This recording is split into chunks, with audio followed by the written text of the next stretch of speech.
Après ma renaissance, la première action que j'ai entreprise fut de me rendre à l'hôpital pour mettre fin à la grossesse que je portais. Ensuite, j'ai demandé le divorce à David. Je n'ai pas cherché à obtenir la garde de mon fils Noah, ni à réclamer des biens supplémentaires. Ma seule demande fut une maison avec vue sur la mer, située dans un petit village côtier. Cette modeste maison de 3 chambres et un salon avait été décorée avec amour par mes soins, et tous les équipements que j'avais achetés étaient conçus pour favoriser les interactions parents-enfants. Au début, Noah pensait que tout avait été aménagé pour lui et n'y prêtait guère attention. Ce n'est que lorsqu'il découvrit que la chambre rose pour enfants était remplie de poupées et que le placard regorgeait de ravissantes robes de princesse qu'il fut bouleversé. Lui et David me considéraient tous deux comme dérangés et irrationnels. Noah pleurait et suppliait. « Maman, je suis ton fils biologique. Pourquoi m'ignores-tu et donnes-tu tant d'attention à ta fille imaginaire? » Ce qu'il ignorait, c'est qu'elle n'était pas le fruit de mon imagination. J'avais réellement une fille belle et bien élevée qui vivait dans les souvenirs de ma vie passée.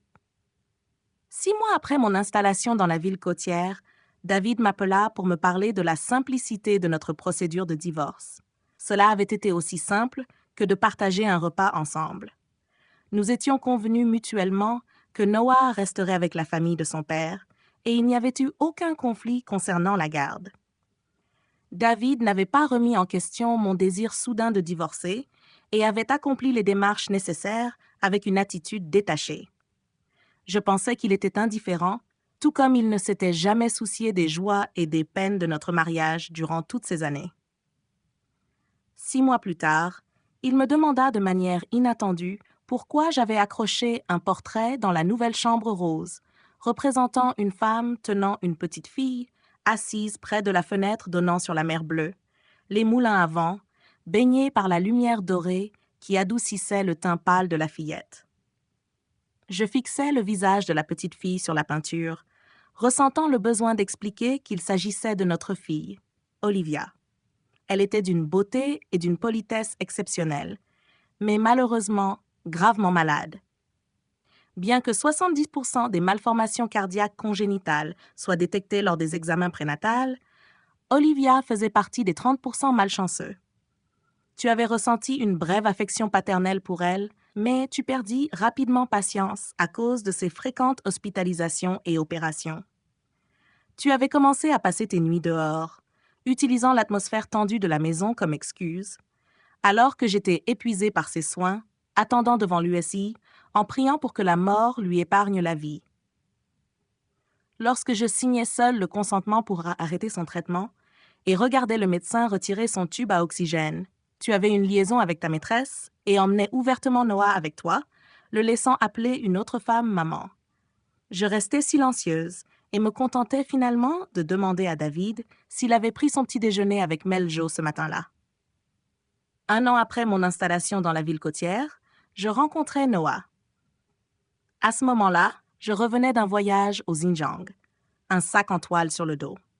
Je vis 2 silhouettes, une grande et une petite, debout devant le couloir. Instinctivement, je m'arrêtais et gardais mes distances. Avec le temps, je pensais rarement à ce père et à ce fils. Ils ne m'appréciaient pas, et mes sentiments pour eux avaient été érodés par une déception prolongée dans ma vie passée. Je croyais que tant que je ne les cherchais pas activement dans cette vie, nos chemins ne se croiseraient jamais. Ce fut Noah qui initia la conversation. Malgré ses 6 ans, il était étonnamment articulé, utilisant une voix d'enfant qui pouvait blesser. L'école avait organisé une sortie parent-enfant et ses grands-parents avaient insisté pour que je vienne, arguant que ma présence serait un signe de courtoisie attendue de la famille. J'avais accepté silencieusement. Lui et David se ressemblaient vraiment, non seulement par leurs sourcils raffinés et marqués, mais aussi par leur regard froid lorsqu'ils me fixaient.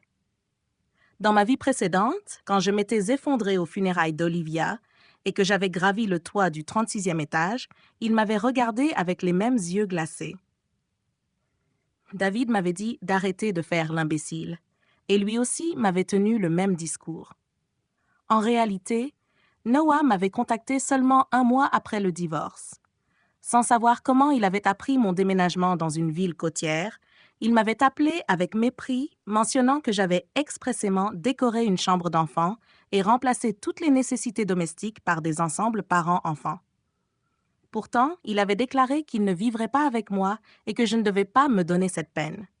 Calmement, j'avais répondu « d'accord ». À l'autre bout du fil, j'avais entendu son cri de joie. « Wow! Anjo m'a encore offert une nouvelle console de jeu. Anjo est le meilleur » avant qu'il ne raccroche brusquement.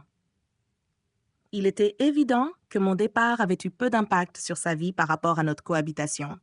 Sa mère biologique avait toujours favorisé les jeux et il appréciait aussi Nathalie, qui l'emmenait souvent jouer et lui offrait des consoles.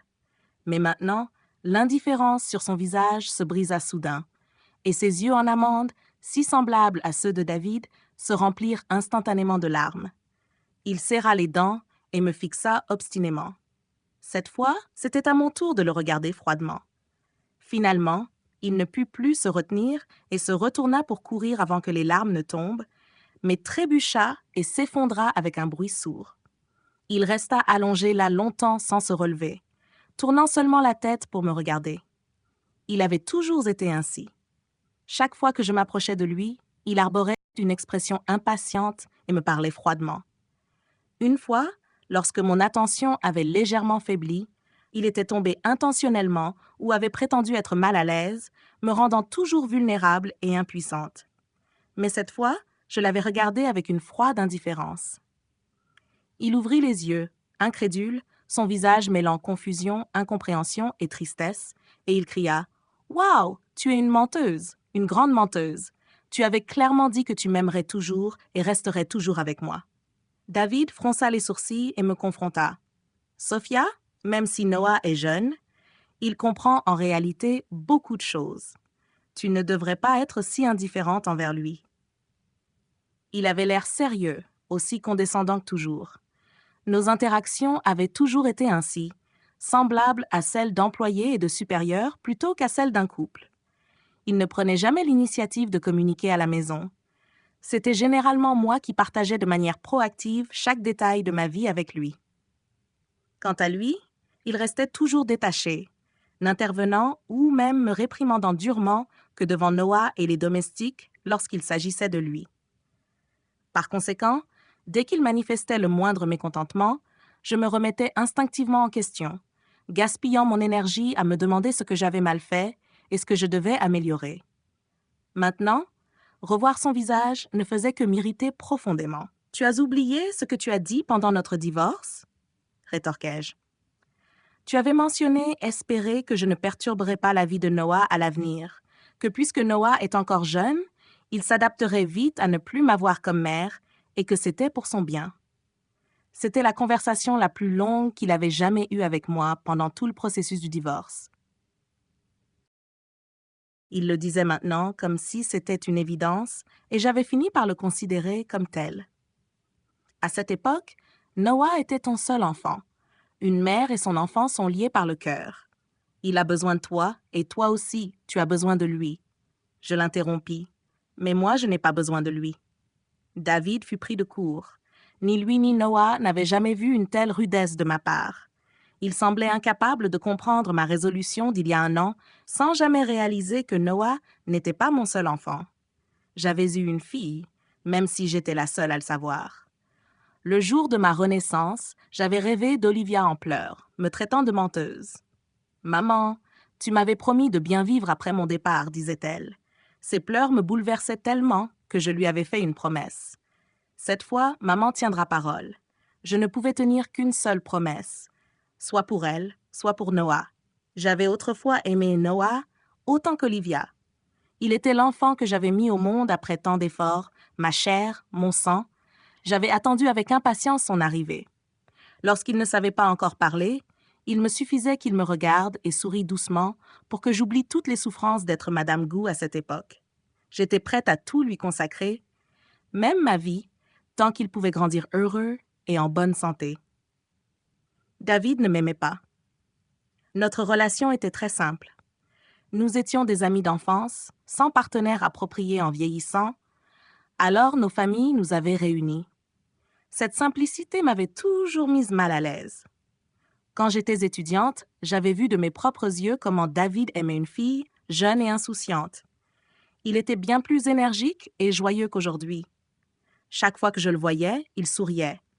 En étant grondé, en remportant des matchs de basket-ball ou en voyant la fille qu'il aimait. Ses yeux en forme de fleurs de pêcher se pliaient comme un soleil d'hiver, réchauffant les cœurs et faisant tomber les gens amoureux de lui. À cette époque, il préparait des petits déjeuners maison pour elle, peu importe le froid glacial ou la chaleur accablante. Il lançait des lanternes célestes pour elle, illuminant le terrain de jeu pendant des heures, et déclarait son amour devant tout le monde, passionné et fougueux. La fille était une élève brillante, remportant des prix dans diverses compétitions de physique et partant à l'étranger après avoir sauté des classes pour poursuivre la vérité scientifique. Après cela, David sembla devenir indifférent à tout. Avant le mariage, je lui avais demandé « Est-ce qu'on sera vraiment heureux ?» Il avait répondu « Oui ». L'amour m'avait rendu aveugle à l'indifférence dans son ton à ce moment-là. Je m'étais rassurée, pensant que les gens finissaient toujours par grandir et devenir plus calmes, et que sa manière d'aimer deviendrait aussi plus sereine, jusqu'à l'apparition de Nathalie. Nathalie était une jeune et belle conceptrice de jeux, et je réalisais alors que David ne connaissait qu'une seule façon d'aimer. Il recommença à sourire en répondant à des messages WeChat, remarqua les couleurs de rouge à lèvres qu'il ignorait auparavant, se renseigna sur les parfums féminins et veilla tard avec elle pour tester de nouveaux jeux. Quand je me rendis à son bureau, inquiète parce qu'il n'était pas rentré de la nuit, il prenait le petit déjeuner avec une autre femme, pelant soigneusement des œufs pour elle, chose qu'il n'avait jamais faite pour moi. À ce moment-là, je pensais que ce n'était pas grave si David ne m'aimait pas. Au moins, il y avait quelqu'un dans cette famille qui m'aimait. Au moins, Noah m'aimait. Je ne savais pas que Noah ne m'aimait pas autant que je le pensais, et cet enfant finirait par me briser le cœur petit à petit. Ce jour-là, nous nous sommes quittés en mauvais termes avec David et le ressentiment de Noah. Je pensais qu'il ne reviendrait jamais. Mais contre toute attente, le lendemain, Noah est réapparu en bas de chez moi avec un petit sac d'école sur le dos. Cette fois, il était seul. Lorsque la gestion de la résidence m'a contacté, j'étais en train de dessiner une petite fille en robe de princesse, courant librement sur les magnifiques prairies d'Élie. Je n'avais aucune photo d'Olivia. J'avais peur qu'avec le temps, j'oublie son visage. C'est pourquoi je la dessinais souvent de mémoire, de son enfance jusqu'à ses 5 dernières années. J'avais créé de nombreux dessins qui remplissaient chaque recoin de ma maison. Puis je me suis dit, comment Olivia pouvait-elle rester confinée à un lit d'hôpital? J'ai décidé de voyager de temps en temps pour prendre de belles photos et la dessiner dans ces paysages pittoresques. Ce dessin progressait lentement, car lorsque j'étais à cheval au Xinjiang, je m'étais cassé l'épaule droite, ce qui rendait difficile de lever la main. Cette peinture était restée inachevée. Après un mois de dessin intermittent, c'était ma première fois à cheval. Quand j'ai choisi le cheval blanc, un jeune homme de l'équipe équestre m'avait conseillé avec hésitation que ce cheval avait un mauvais caractère, intimidait les étrangers et avait déjà fait tomber plusieurs personnes. J'avais souri et répondu que cela n'avait pas d'importance, car le cheval blanc était vraiment magnifique. Cependant, en plein parcours, le cheval blanc s'était mis en colère, s'agenouillant brusquement sur ses pattes avant et me projetant sur l'herbe. Tout le monde dans l'équipe était choqué, et sa mère s'était précipitée pour m'aider. Une petite fille, inquiète, avait doucement tapoté l'herbe sur mon visage avec ses petites mains et m'avait demandé gentiment « Tati, tu as mal ?» Plus tard, j'avais pris de nombreuses photos d'elle et de sa mère. Elle me rappelait Olivia. En réalité, le plus loin qu'Olivia avait été de la maison dans sa vie précédente était une ville en bord de mer. À ce moment-là, sa santé s'était légèrement améliorée et j'avais prévu de partir en vacances avec ma famille. Cependant, David avait dit qu'il était occupé et Noah devait participer à la phase de test du nouveau jeu de la société de David. Au final, seule ma mère et moi étions partis. Ces quelques jours avaient été paisibles et magnifiques. Pendant la journée, je lui apprenais à dessiner dans la maison et le matin et le soir, nous allions à la plage pour ramasser des coquillages. Elle avait dit qu'une fois guérie, elle vivrait dans cet endroit pour le reste de sa vie. C'est pourquoi, lors de notre divorce, je n'avais demandé que la maison avec vue sur la mer. Cette maison était pour Olivia et moi. Elle n'avait rien à voir avec Noah ni avec David.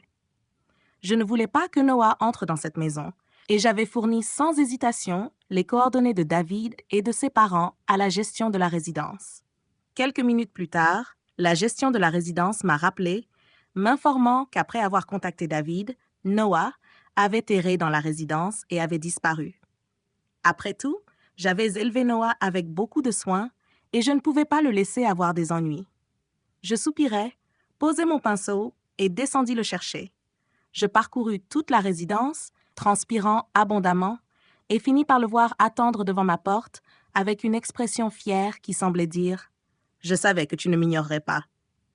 Je restais silencieuse, et en ouvrant la porte, je le laissai entrer en courant, tel un petit lion fier, la tête haute, commençant à patrouiller son territoire. Il a demandé « C'est laquelle ma chambre ?»« Tu as dû m'acheter une console de jeu. Je vais jouer dans ma chambre. » Je n'ai pas répondu et l'ai laissé s'asseoir dans le salon, attendant que David vienne le chercher.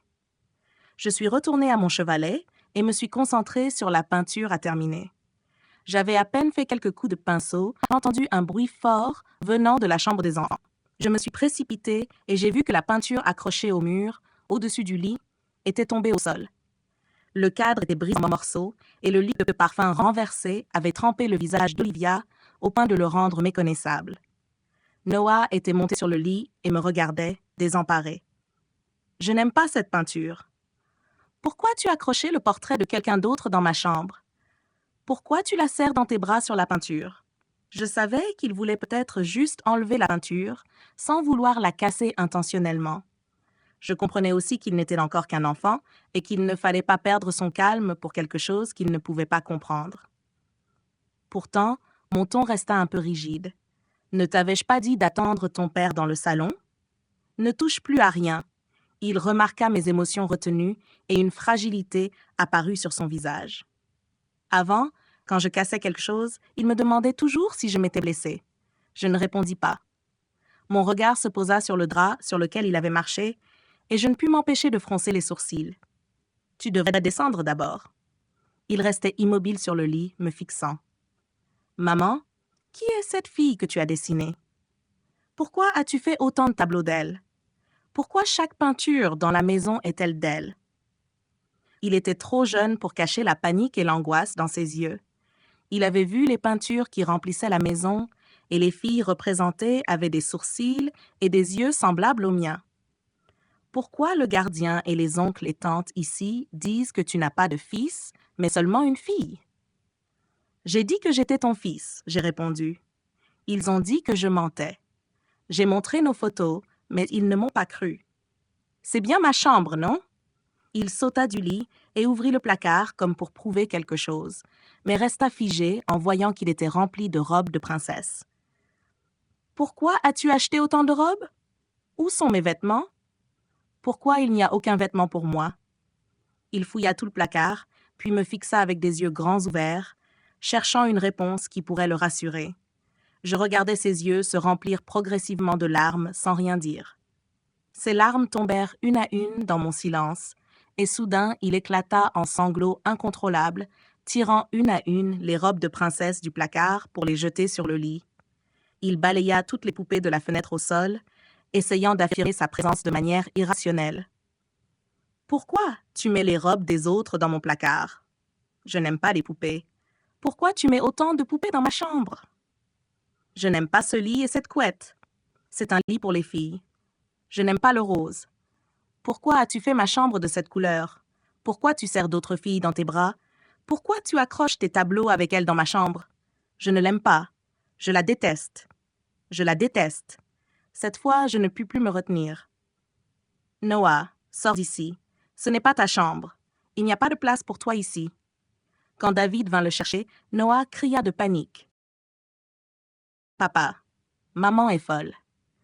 Elle a dit à tout le monde qu'elle n'avait qu'une seule fille. » Un mois plus tard, Lorsque David et Noah sont revenus, leur attitude était devenue prudente. David a dit « Sophia, tu es malade ». Il m'a demandé de faire des appels vidéo avec des proches et des amis en leur demandant de m'informer que la fille que j'avais dessinée, celle dont j'avais dit à tout le voisin que je l'aimais profondément, n'existait pas et n'était qu'un fruit de mon imagination. Ils ont sorti l'album familial et m'ont forcé à évoquer le passé avec eux. Cependant, notre histoire était trop fragmentée, tout comme cet album à peine rempli de photos. Il n'y avait presque aucune photo de notre famille de 3 personnes. La plupart montraient Noah en train de grandir, avec quelques clichés mélangés de lui et moi. En grandissant, peut-être en raison de la nature des garçons, il s'était rapproché de ceux qui avaient plus d'autorité dans la famille et pouvaient lui offrir de meilleures conditions. Il comprenait l'indifférence et la distance de David envers moi et refusait de prendre des photos avec moi. Maintenant, il tenait cet album presque vide de moi, racontant chaque détail du passé, essayant désespérément de me convaincre que je n'avais jamais eu de fille. Je ricanais. « Vous me traitez de folle ?» David secoua la tête. « Non, Sophia, tu es simplement malade. » Il sortit une fiche médicale, prit ma main et devint même un peu ému. « Sophia, pourquoi ne m'as-tu pas dit que nous avions un autre enfant ?» Je le regardais en silence. La culpabilité et le regret apparurent sur son visage. « Quant à Nathalie, je peux expliquer. Ce n'est pas ce que tu crois. » Il poursuivit. Il expliqua qu'il avait seulement accordé plus d'attention à Nathalie parce qu'il valorisait son talent et que lui être gentil n'était qu'un moyen de gagner la confiance de sa subordonnée. Son ton était plus doux que jamais. « Sophia, je sais que tu as impulsivement avorté l'enfant et divorcé de moi parce que tu avais mal compris ma relation avec Nathalie. Par la suite, tu as regretté et imaginé que tu avais une fille. Sophia, c'est ma faute. Je ne savais pas comment gérer la situation et je n'ai pas su garder mes distances avec mes subordonnés, ce qui a conduit à ton malentendu et à ta tristesse, te rendant gravement malade. Dans ma vie précédente, nous avions été mariés pendant 12 ans et je ne l'avais jamais entendu me parler de manière aussi humble. Je le fixais curieusement, comme si je le rencontrais pour la première fois. Tu sais, dans ma vie précédente, quand j'ai remarqué que quelque chose n'allait pas entre toi et Nathalie, tu ne répondais à mes questions que froidement, te contentant de repousser chaque test que je faisais. Sophia, es-tu malade? Même il y a 6 mois, il m'avait appelé pour me demander pourquoi, mais il n'avait pas répondu à ma question au final. Maintenant, il croyait réellement que j'étais malade et avait commencé, contre toute attente, à me parler longuement de sa relation avec Nathalie. Pour la première fois, il m'avait dit « Sophia, tu es malade et tu as besoin de traitement, que Noah t'accompagne et prenne soin de toi. » J'acceptais qu'il vienne avec Noah. Quand David et Noah revinrent une deuxième fois, ils amenèrent un psychiatre avec eux. À ce moment-là, je venais de rentrer du Mexique quelques jours auparavant. Le médecin s'appelait Lynn. Il examina mon cou et fit une remarque désinvolte, comme si nous étions de vieux amis. « Qu'est-ce qui est arrivé à ton cou ?» Je désignai une fine marque violette sur mon cou et répondis calmement « J'ai eu un accident en faisant du parapente à Cancun il y a quelques jours. C'était la dernière activité de mon voyage au Mexique. » Alors que je faisais du parapente au-dessus de la mer, tracté par un bateau à moteur, la corde de traction se rompit soudainement. Pris par surprise, je tombais dans l'eau depuis une hauteur de plusieurs dizaines de mètres. Bien que je portais un gilet de sauvetage, la corde du parapente s'enroula autour de mon cou et m'entortilla avec le siège, m'empêchant de remonter à la surface. Je m'affaiblissais progressivement à cause du manque d'oxygène, luttant désespérément jusqu'à frôler la noyade. Heureusement, l'opérateur du bateau sauta rapidement à l'eau pour me secourir. En y repensant aujourd'hui, cela reste une expérience terrifiante. Le Dr Lynn ne posa pas d'autres questions. Son regard se posa sur une peinture sur un chevalet, dont la peinture était encore fraîche. On y voyait Olivia assise sur le parapente, souriant en regardant le ciel bleu et les nuages blancs. Il demanda poliment s'il pouvait voir mes autres œuvres. Après mon accord, il examina attentivement toutes les peintures chez moi avant d'en choisir une. « Pouvez-vous expliquer la source d'inspiration derrière cette œuvre ?» demanda-t-il. Le tableau montrait une vue plongeante de la surface de l'eau. Olivia flottant sur l'eau, dos à nous, souriante, les bras tendus, comme si elle cherchait à accueillir ou embrasser quelque chose. J'ai peint cela après être revenue d'un saut à l'élastique sur la rivière Gandaki, au Népal. Ce jour-là, de nombreux touristes participaient à l'activité. Certains étaient nerveux, d'autres excités, cherchant des encouragements auprès de leurs compagnons et du personnel. Moi seule étais restée calme. Les membres du personnel plaisantaient en anglais, disant que je ne semblais pas là pour m'amuser, mais plutôt pour réfléchir à un suicide, et qu'ils n'osaient donc pas me pousser. Pourtant, quand ils le firent, ils ne montrèrent aucune pitié. Le vent frappait mes joues et mes yeux alors que je chutais rapidement. La sensation fugace d'apesanteur me rappela la fin de ma vie précédente, quand j'avais sauté du 37e étage. Mes souvenirs et mes sensations étaient très flous à ce moment-là. Tout s'était terminé en une fraction de seconde. Mais cette fois, la liberté de la chute était si vive. En approchant de l'eau, je vécus des hallucinations. Je vis la silhouette d'Olivia émerger de l'eau, souriante et tendant les bras pour m'enlacer. Lorsque j'essayais de l'étreindre fermement, elle se dissipa en vagues sur la rivière Gandaki. Je ne répondis pas à la question du Dr Lin. Il était très patient, tentant d'analyser mes motivations. Sophia, quand vous avez interrompu la grossesse, ce n'était qu'un embryon sans caractéristiques de genre. Pourquoi l'avez-vous perçu comme une fille? Est-il possible que vous vous soyez projeté sur lui? Je ris. Vous êtes en train de me traiter de narcissique? Le Dr Lin secoua la tête. Vous ressentez de l'auto-apitoiement. Peut-être avez-vous déplacé votre ressentiment envers votre mari sur l'enfant, regretté l'avortement et créé une fille à partir de votre propre image. De la même manière, ce n'est pas que vous n'aimez pas Noah. Vous l'aimez de manière excessive, mais vous avez dirigé votre colère contre lui. Par conséquent, vous canalisez tout votre amour dans cette fille imaginaire. Mais cette petite fille est trop dangereuse pour vous. Vous vous engagez dans des activités à haut risque comme le parapente et le saut à l'élastique. Cet enfant imaginaire vous pousse à rechercher la mort. Si vous ne vous ouvrez pas et ne suivez pas un traitement, les conséquences pourraient être désastreuses. Sophia, je veux vous aider. David intervint. Moi aussi. Sophia cherche un traitement. Laisse-nous te soutenir et prendre soin de toi. Noah s'avança également, essayant de me prendre la main. Son attitude était plus docile que jamais. Je me demandais comment maman avait pu arrêter de m'aimer subitement. Il s'avère que c'est parce que je suis malade. Laisse-nous t'aider, maman. Tu peux me faire un dessin aussi? Tu ne m'en as jamais fait, dit-il doucement. Je l'interrompis. Je t'ai déjà fait une peinture. Je t'ai offert un portrait comme cadeau d'anniversaire l'année dernière. Quand j'étais jeune, mes notes étaient juste moyennes, loin de l'excellence académique que David admirait. Mais j'avais un grand talent pour l'art et j'avais été acceptée dans la meilleure école d'art de Chine. Malheureusement, mes parents ont toujours pensé que la peinture seule ne rapporterait pas suffisamment d'argent. Ils espéraient que je me marierais rapidement après l'école d'art pour qu'ils puissent partir vivre en Nouvelle-Zélande avec mon frère sans inquiétude. J'ai compromis, acceptant le mariage arrangé par David, pensant que je pourrais continuer à peindre après le mariage. Mais bientôt, je suis tombée enceinte de Noah.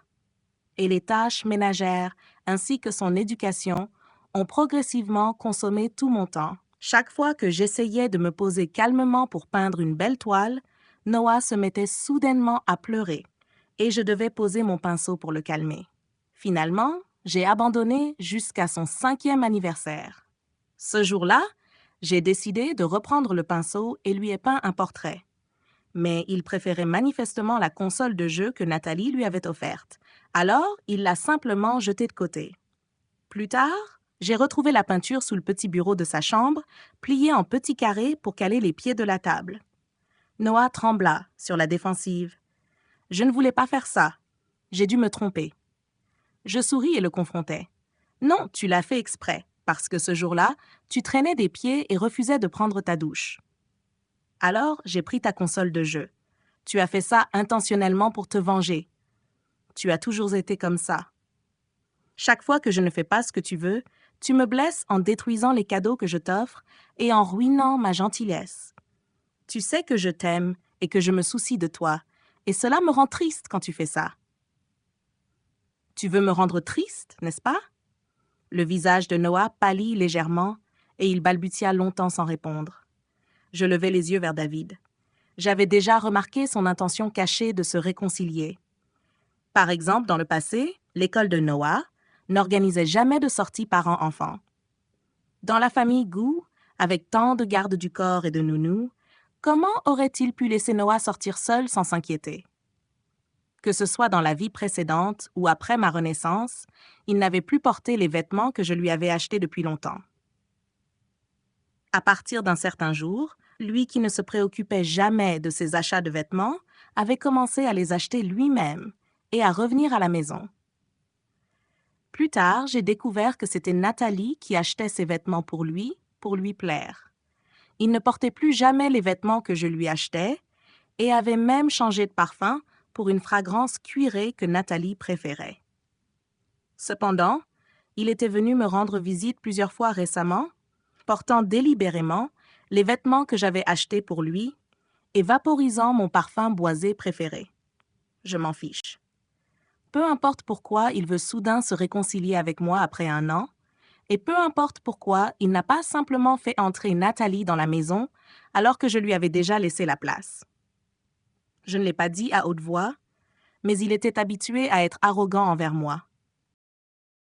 La mère de Simon, qui avait toujours désapprouvé notre mariage, découvrit mes problèmes de santé et exigea brutalement un divorce, malgré les objections de Simon. Ce jour-là, elle lança les remarques les plus blessantes et ignobles, détruisant tout dans la pièce. Habituellement calme et posé, Simon avait les larmes aux yeux pour la première fois. Il se tenait silencieusement près du mug brisé, me protégeant alors que je tremblais.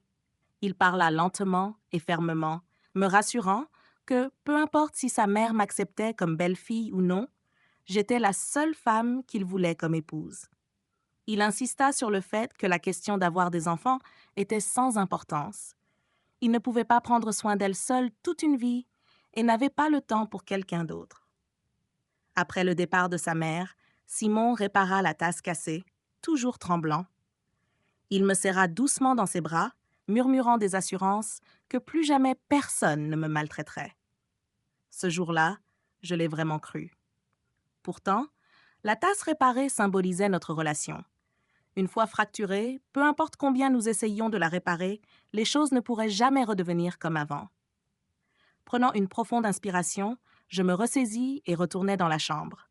Malgré ma résistance, chaque objet dans la pièce était imprégné de la présence de Simon, me forçant à affronter notre passé commun. Une vieille photo jaunie sur la table de nuit nous montrait le jour de la remise des diplômes, lui osant m'embrasser sur la joue sous les acclamations. Son regard intense avait même adouci l'expression habituellement sévère de notre professeur. Dans le tiroir reposait notre première bague, une simple alliance que j'avais achetée durant nos moments les plus difficiles. Simon avait économisé pour cela, passant des heures au centre commercial malgré les regards et les moqueries. Les roses sur le rebord de la fenêtre et les robes de créateur dans le placard me firent monter les larmes aux yeux, invisibles derrière mon vertige et ma douleur. Chaque souvenir de notre vie ensemble pesait lourdement sur moi. En une demi-heure, je fis mes valises, laissant derrière moi tout ce qui avait un lien avec Simon. Alors que j'étais sur le point de partir, je reçus un message de lui demandant à parler. Le médecin avait conseillé aux patients en phase terminale de rester positifs, mais mon désespoir et mes frustrations étaient tous liés à Simon. Souriant amèrement, je glissais le long du mur, trop faible pour lire ses excuses et analyses interminables. Je répondis simplement « J'attends que tu rentres », puis je le bloquais et supprimais son contact. Connaissant la nature de Simon, il pensait sans doute qu'il restait encore de l'espoir pour sauver notre relation, tant que je restais ouverte à la communication. Pourtant, le point d'exclamation rouge vif sur mon téléphone montrait à quel point ses pensées étaient irréalistes. 5 minutes plus tard, le téléphone sonna comme prévu. Appuyé contre le mur froid, j'ignorais l'appel et composais plutôt un autre numéro pour demander de l'aide. Je sentais ma vie s'effriter petit à petit. Que ce soit en jours, en heures ou en secondes, cela n'avait pas d'importance. Même dans la mort, Je refusais de rester ici. Simon continua d'appeler avec insistance, ressentant peut-être enfin cette solitude désespérée, mais ce n'était que le début.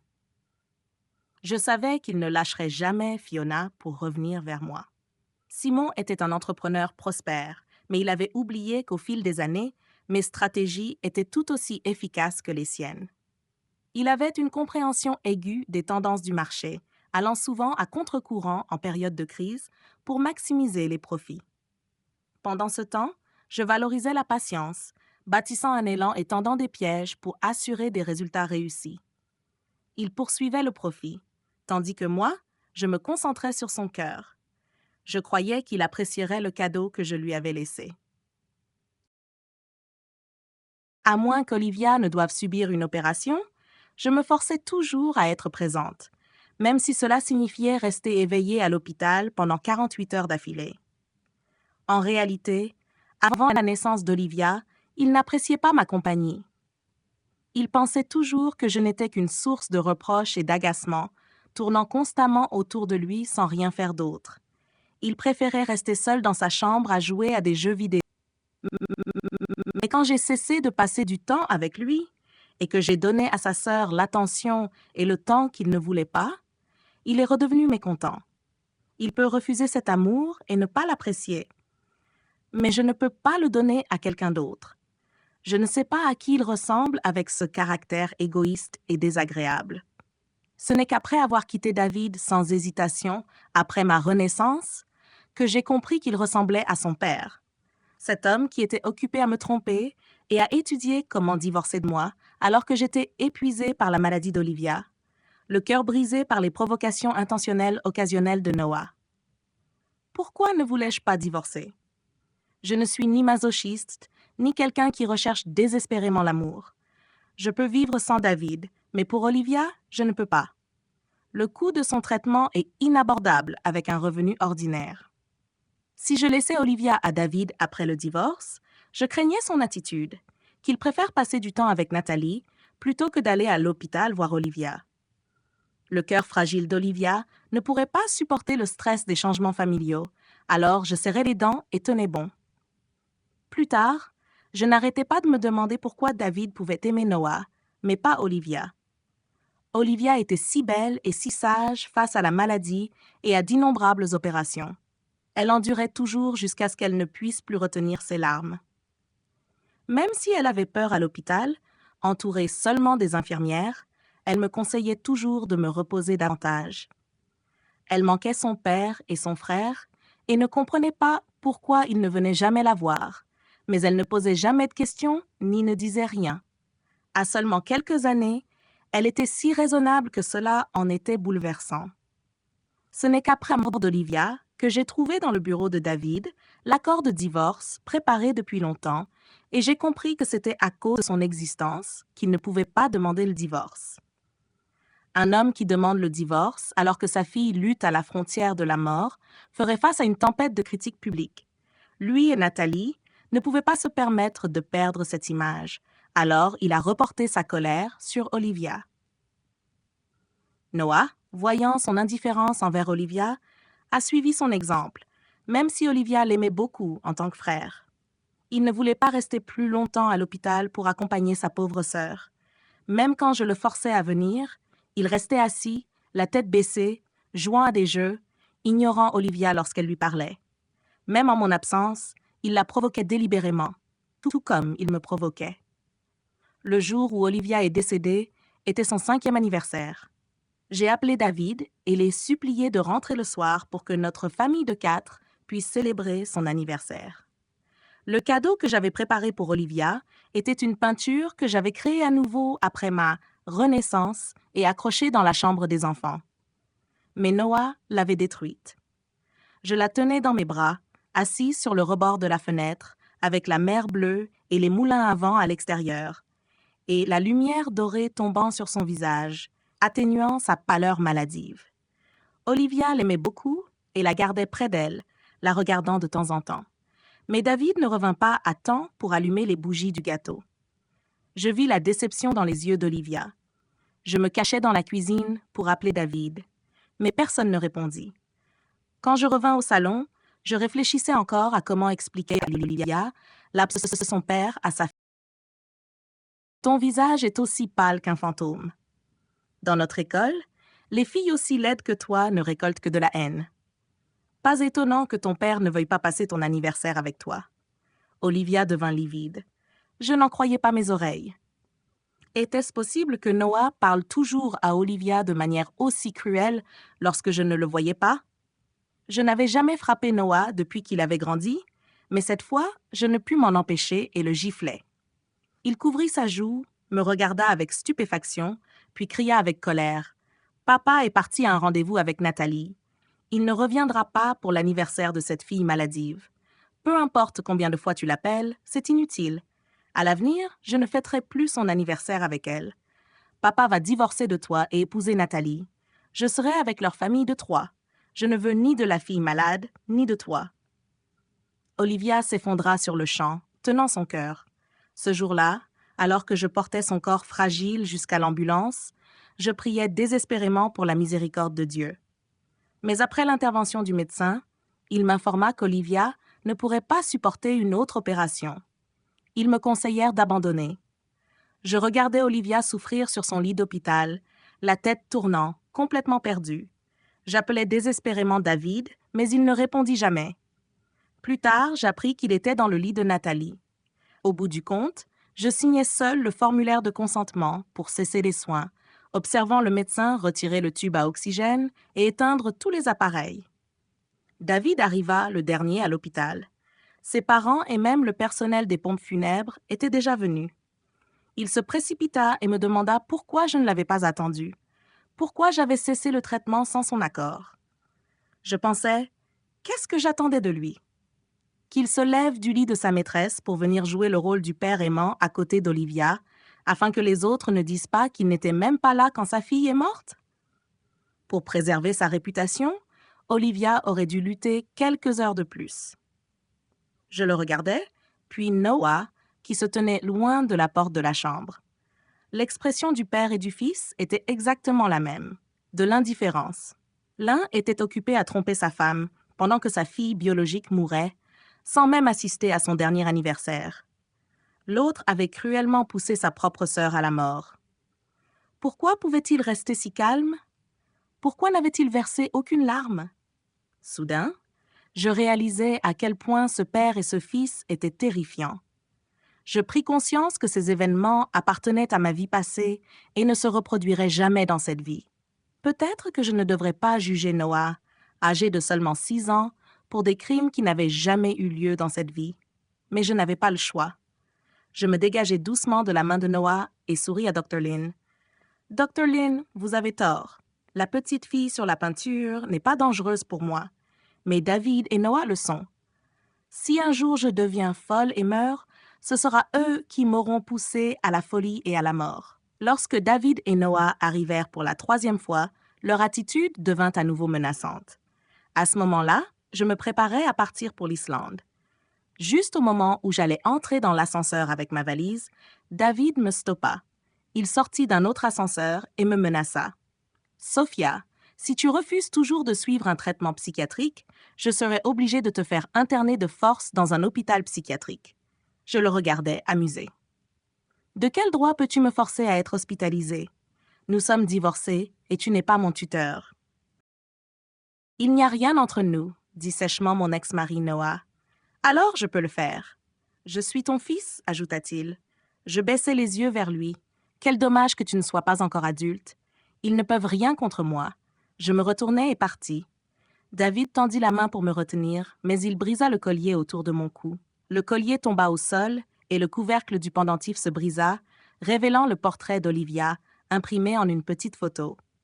David fixa le portrait et ne put finalement plus contenir sa colère. « Puisque tu as décidé d'avorter, tu ne devrais pas avoir de regrets. » Je serrai le pendentif dans ma main tremblante, refusant de montrer la moindre faiblesse, et je le giflai en retour. Il ne comprend rien. Il ne sait rien de cette renaissance. J'hésitais, partagé entre mes émotions. Mais dans ma vie précédente, Olivia était allongée sur son lit d'hôpital, souffrant, pleurant et me disant « Maman, je me sens tellement mal. J'ai si mal. S'il y a une prochaine vie, puis-je ne pas venir au monde? Je n'ai vraiment pas le choix. Je glissai le collier brisé dans ma poche sans accorder un regard supplémentaire à David. Noah tira sa valise et entra dans l'ascenseur. L'Islande en hiver dégage un profond sentiment d'isolement, avec de puissantes vagues venant s'écraser sur les plages de sable noir. Ce sable et ces graviers créés par la lave contrastent vivement avec les vagues blanches, les cascades, les volcans, les glaciers et les fjords. Cette petite île près du cercle polaire arctique offre de nombreuses formations terrestres uniques et des paysages époustouflants. En hiver, la lumière du jour est rare et le soleil reste perpétuellement proche de l'horizon.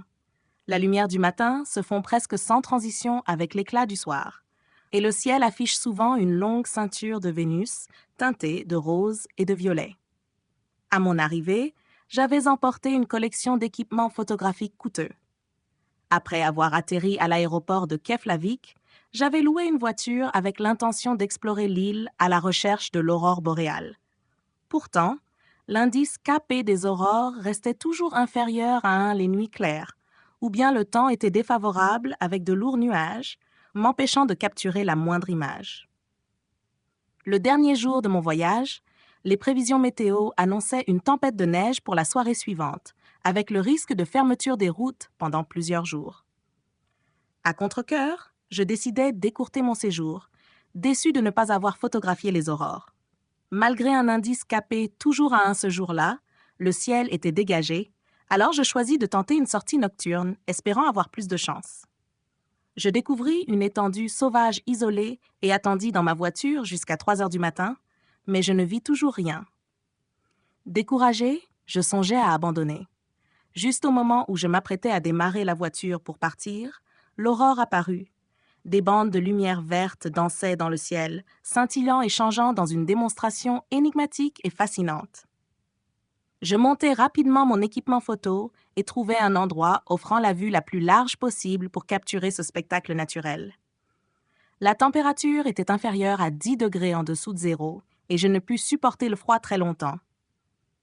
Je retournai dans ma voiture pour me reposer et laissai l'équipement prendre des clichés automatiques. Le collier que David m'avait offert pendait au rétroviseur, avec Olivia souriant depuis le pendentif. Je regardais son visage et souris, pensant « Olivia, ta maman t'a emmené chasser les aurores boréales. » Je m'allongeai dans la voiture, regardant l'aurore danser à travers la fenêtre, jusqu'à ce que je finisse par m'endormir. Quand je me réveillai, il faisait déjà jour. Un vent violent soufflait à l'extérieur, et l'endroit où j'avais installé mon matériel photographique était assez éloigné de là où j'avais garé la voiture. La neige tourbillonnante et la poussière réduisaient tellement la visibilité que je ne parvenais pas à localiser mon équipement. Assis dans la voiture, je calculais le temps nécessaire pour rentrer à Reykjavik. Conscient de la tempête imminente, je sortis du véhicule pour récupérer mon matériel, malgré le vent et la neige, ignorant que les prévisions météorologiques en Islande sous-estimaient souvent l'arrivée des tempêtes, causant des retards. En arrivant à l'endroit où j'avais installé mon matériel, je trouvais les 2 trépieds renversés et une caméra emportée par le vent. Je fouillais dans la neige plus profonde que la veille au soir, jusqu'à retrouver la caméra endommagée. Craignant que la neige fondante n'endommage la carte SD, je plaçai rapidement les cartes des 2 caméras dans ma poche. Alors que je rangeais le matériel et commençais à marcher vers la voiture, tout autour de moi était devenu blanc, la visibilité tombant à moins de 5 mètres.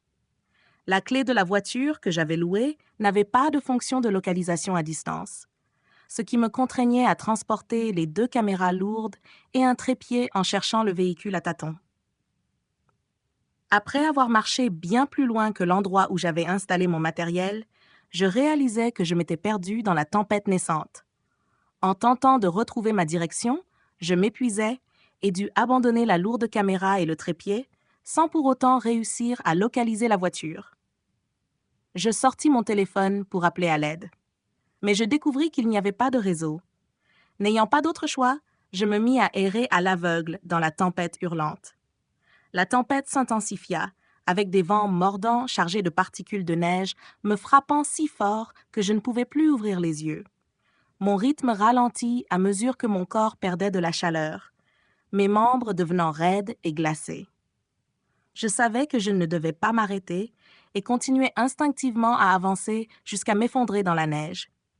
Je pensais que j'allais périr dans une tempête de neige sur une terre étrangère, mais je ne ressentais aucune peur, seulement une étrange forme de soulagement. Dans mon cœur, je demandais pardon à Olivia, regrettant de ne pas pouvoir tenir ma promesse envers elle. Au fond de moi, je savais que le Dr. Len avait raison. J'étais vraiment malade. Après la mort d'Olivia dans ma vie précédente, j'avais sombré dans une dépression sévère. Que j'ai été malade avant de découvrir l'infidélité de David, ou que ce soit venu après les provocations de Noah, accompagner Olivia à travers les chirurgies et les hospitalisations quotidiennes avait rendu le monde gris et hostile. Mon mari et mon fils étaient indifférents, et ma fille était pitoyable. Malgré mes efforts et mes luttes quotidiennes, je ne trouvais ni chemin ni lueur d'espoir. Pour Olivia, je m'étais forcée à persévérer, toujours masquant les fractures de la famille et les côtés laids de mon père et de mon frère pour qu'elle ne les remarque pas. Jusqu'à la mort d'Olivia, toutes les émotions négatives que j'avais réprimées éclatèrent soudainement, m'engloutissant comme un abîme. Même si je me disais de ne pas mourir et avais promis à Olivia de bien vivre même après son départ, je ne pouvais pas contrôler mes actions et finis par me faire du mal. Au début, David et Noah éprouvèrent de la culpabilité, essayant de garder leur calme, mais leurs sentiments face à la mort d'Olivia n'étaient pas totalement indifférents. Les gens montrent souvent des comportements contradictoires. D'un côté, ils tentent de fuir leurs péchés, et de l'autre, ils se sentent coupables et veulent se racheter. Ils continuaient à présenter l'image d'une famille heureuse, prétendant que tout allait bien, mais cela ne fonctionnait pas pour moi. Je me souvenais toujours de leur regard froid au chevet d'Olivia. Peu importe combien ils souriaient ou faisaient preuve de douceur avec moi, ils me semblaient froids, terrifiants, haïssables et monstrueux. Plus ils tentaient de se rapprocher de moi, plus mon état empirait. Je ne pouvais m'empêcher de pleurer au milieu de la nuit, de perdre mon sang-froid ou de me faire du mal. Finalement, ils perdirent patience, furent remplis de honte à mon égard et finirent par me voir comme un fardeau. David avait commencé à ne plus rentrer à la maison, et l'attitude de Noah était redevenue glaciale. Un jour, alors que je me tenais sur le toit du 37e étage, Noah cria avec colère que la mort d'Olivia était entièrement de ma faute, sans lien avec qui que ce soit d'autre. Il affirma qu'il n'y avait aucune maladie génétique dans notre famille et que si je n'avais pas échoué à veiller sur la santé d'Olivia, elle ne serait jamais tombée malade ni morte. Sous le choc, je réalisais que cela devait être ma négligence pendant la grossesse qui avait causé la maladie cardiaque d'Olivia, brisant cette fine barrière qui m'avait empêché jusque-là d'envisager la mort. Submergée, je sautais du toit. La dépression ne guérit pas d'elle-même par une renaissance. Même si je devais vivre une autre vie, ces émotions négatives persisteraient. Le jour de l'avortement, je souhaitais perdre tout mon sang sur la table d'opération et partir avec Olivia. Je rêvais d'elle. Elle pleurait toujours, me suppliant de ne pas mourir. Je ne voulais pas la décevoir. De retour chez moi, je voyais David et Noah poursuivre leur comportement sans scrupule. Ils ne comprenaient rien, ne savaient rien. Moi seule me souvenais de toute ma vie passée. Moi seule portais la douleur, me souvenais de leurs péchés et voyais leur visage abominable. J'avais fui ces deux monstres, mais les émotions négatives persistaient.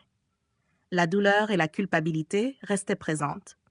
Je ne pouvais pas rompre ma promesse à Olivia, alors je m'accrochais à son souvenir, comptant sur mon amour pour elle, pour me rappeler encore et encore de lutter contre la dépression. J'avais décoré une chambre pour elle, faisant semblant qu'elle était toujours avec moi, peint de nombreux portraits d'elle, jusqu'à frôler la folie, voyager pour admirer le monde en son honneur et tenter de me convaincre que tout changeait pour le mieux. J'avais essayé de laisser partir ces émotions négatives, mais je ne pouvais m'empêcher de penser à la mort. Chaque fois que je me lançais dans des activités à risque, je me convainquais qu'Olivia m'encourageait, alors qu'en réalité, je recherchais l'évasion que je désirais tant. Finalement, ma mort tant attendue arriva. Au milieu du vent blanc et de la neige, Je me sentais calme et fermais lentement les yeux. Un klaxon continu déchirait la tempête de neige avec une visibilité nulle. Le son strident coupait le vent et la neige, directement dans mes oreilles. Il était incessant et irritant, me donnant envie d'abandonner après avoir tant lutté contre ces ténèbres et ces émotions négatives. Au milieu de ce klaxon persistant, je ressentis réellement l'envie de capituler. Mais penser à Olivia me donna la force de tenir bon. Je finis par ouvrir les yeux, luttais pour me relever de la neige et touchais le trépied que j'avais laissé tomber plus tôt. Je réalisais qu'il tournait sur lui-même. Utilisant le trépied comme béquille et mes membres presque engourdis, je rampais vers la direction du klaxon avec toutes mes forces restantes. 1 pas, 2 pas, 3 pas. Quand je finis par trouver la voiture, elle n'était plus qu'à une centaine de mètres. Tremblante, j'ouvris la portière et fus témoin d'une scène magique. Peu importe combien j'y réfléchirais plus tard, c'était comme si l'âme d'Olivia m'avait sauvée de cette tempête mortelle, me guidant vers la sécurité. C'était improbable, mais peut-être que le trépied lourd que j'avais placé sur le siège passager s'était incliné du côté conducteur à cause de la tempête qui secouait la voiture. Le collier suspendu au rétroviseur s'était d'une manière ou d'une autre détaché et s'était emmêlé avec le trépied autour du volant, déclenchant le klaxon. Olivia, souriante depuis le pendentif, apparut au milieu de ce klaxon incessant. Submergée, je fondis en larmes. Après être retournée à la voiture ce jour-là, le signal téléphonique fut rétabli. J'appelai le numéro de secours et, une demi-heure plus tard, les sauveteurs islandais arrivèrent pour m'emmener à l'hôpital local pour un examen. Heureusement, mes engelures n'étaient pas graves et je rentrai chez moi quelques jours plus tard. Après avoir vécu cette tempête de neige, ma dépression sembla s'envoler. J'avais toujours su que cette ville côtière était magnifique. Mais durant l'année où j'avais vécu ici, j'étais restée engourdie, incapable de ressentir quoi que ce soit, même en voyageant et en voyant de beaux paysages. Cependant, après mon retour d'Islande, tout semblait différent. Les moulins à vent lointains tournaient paresseusement, la mer bleue caressait doucement les plages dorées, et le coucher de soleil sur le vieux bateau rouillé était si magnifique qu'il suspendait le temps. Le monde n'était plus gris, mais rempli de couleurs vibrantes. Je continuais à vivre ici, à peindre et à voyager, mais je n'entreprenais plus d'activités dangereuses. Je commençais à explorer de nouveaux médias, publiant mes peintures d'Olivia et certaines de mes photographies de voyage en ligne, ce qui attira une attention considérable. Je devins soudainement une peintre et photographe reconnue avec de nombreux fans. 1 an plus tard, quelqu'un me contacta pour organiser une exposition et j'acceptais. Le thème était « Des anges sont passés ici », avec toutes les peintures représentant Olivia. Le jour de l'ouverture, beaucoup de gens étaient présents de manière inattendue, y compris David et Noah. Bien que je ne prisse pas leur présence au sérieux, ils étaient en réalité là pour me harceler. Après avoir échoué à me contraindre à accepter un traitement psychologique, David changea d'approche. Pendant notre mariage, il ne m'avait jamais offert de fleurs ni de surprises, et maintenant, il tentait de se servir de cette occasion pour me convaincre de me remarier avec lui. Je me moquais de lui. Quant à Noah, il avait toujours été extrêmement jaloux chaque fois qu'il me voyait préparer des choses pour la maison d'Olivia. Autrefois, il préférait les jeux, mais désormais, peu importe combien de jeux Nathalie lui offrait, il la rejetait comme David l'avait licenciée. Il semblait qu'il cherchait désormais mon amour maternel plus que les jeux. En pleurant, il affirmait « Maman, je suis ton fils biologique. Pourquoi tu ne me regardes même pas, alors que tu traites si bien ta fille imaginaire? » Il y a 1 semaine, ils avaient cessé de m'embêter et je pensais qu'ils avaient finalement abandonné. Cependant, ils revinrent à mon exposition. Voyant mon expression tendue, David dit amèrement « Tu n'as pas besoin d'être comme ça. Nous ne sommes pas là pour te causer des ennuis. » Il regarda la peinture la plus proche d'Olivia sous la tempête de neige, souriant comme un ange. Les yeux de David se remplirent soudain de larmes. « Sophia, je fais le même rêve depuis un moment. Je rêve que nous avons une fille nommée Olivia. » Noah, les yeux rouges, ajouta « Moi aussi, je l'ai rêvé. » Est-ce vrai? Je les regardais froidement et restais silencieuse. Ce jour-là, David et Noah examinèrent chaque peinture de l'exposition avec des yeux rougis, La peinture finale occupait tout un mur, représentant Olivia qui faisait pousser des ailes blanches et s'envolait sous la magnifique aurore boréale d'Islande. Olivia est mon ange, elle a toujours été là. Après cela, David et Noah restèrent longtemps devant la peinture et ne réapparurent jamais dans ma vie. Quand Noah eut 11 ans, Sophia se remaria et eut bientôt une fille nommée Sunny. Pour l'anniversaire de Sunny, Noah monta sur le toit du 37e étage et demanda à voir Sophia. David, visiblement agacé, lui dit d'arrêter de faire des bêtises. Père et fils restèrent stupéfaits, se rappelant ce même rêve de leur vie précédente, où Sophia se tenait au 37e étage, vacillant dans le vent. Il lui avait également demandé d'arrêter ses bêtises, tout comme ce jour-là, lorsque Sophia était tombée et que le sang avait éclaboussé partout. Après la mort d'Olivia, un cauchemar qui avait hanté David pendant des années, l'évaluation de Sophia à son sujet s'était révélée juste. Il était véritablement un monstre. Il avait toujours trouvé Sophia trop ennuyeuse, trop silencieuse et trop invisible, répétant les mêmes choses chaque jour à la maison, portant des vêtements semblables et vivant comme une figure de fond. Ce n'est qu'après leur divorce, lorsqu'elle était partie sans se retourner, que David avait réalisé ce qu'il ressentait pour elle. Elle était comme une pluie douce, nourrissant silencieusement tout ce qui l'entourait et infiltrant sa vie sans qu'il ne s'en rende compte. Une fois partie soudainement, cela avait créé un immense vide dans son cœur, impossible à combler. Naturellement, il appelait son nom quand il ne trouvait rien, et lorsqu'il se retournait, il avait l'illusion qu'elle l'attendait derrière lui. Une nuit tardive, après avoir perdu son amour pour elle, son désir l'avait submergé comme un virus féroce. Il voulait la reconquérir, mais ne comprenait rien, ignorant tout des véritables sentiments de Sophia. Il pensait avoir bien caché sa liaison avec Nathalie et pouvoir prétendre que rien ne s'était passé. Sophia l'aimait profondément, et dès qu'il lui montrait un semblant de gentillesse, elle revenait sans hésitation.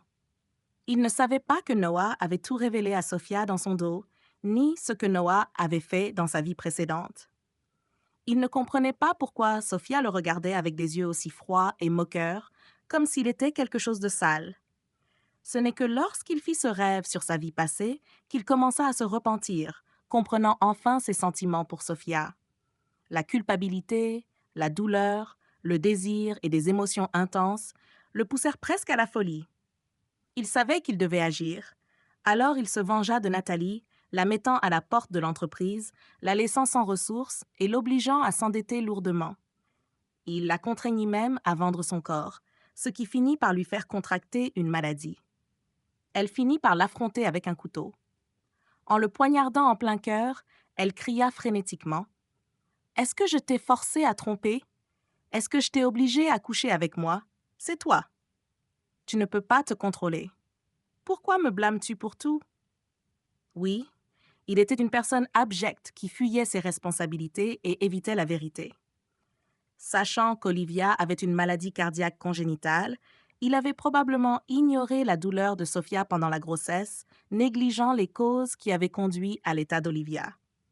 Plutôt que d'admettre ses erreurs, il accusait Nathalie de l'avoir retenue avec son corps et d'avoir coupé le son de son téléphone, ce qui l'avait empêché de répondre aux appels de Sophia lors du dernier anniversaire d'Olivia.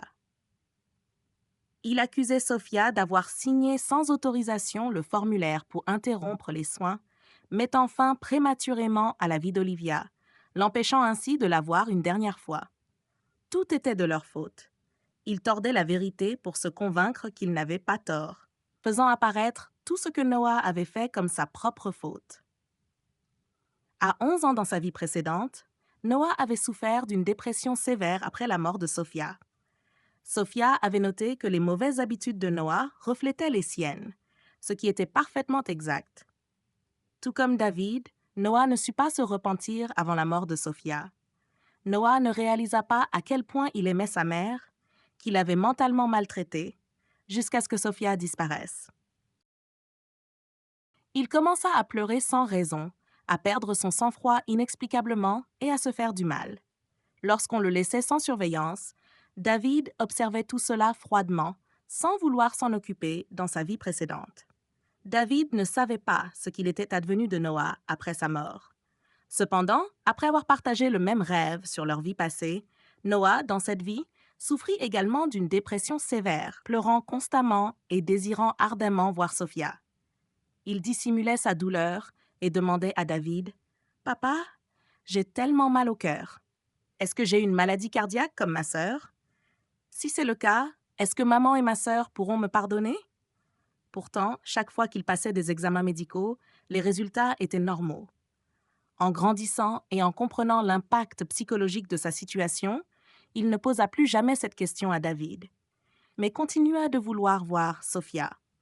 Comme David le surveillait, Noah ne pouvait observer la vie de Sophia que par Internet ou à travers d'autres personnes.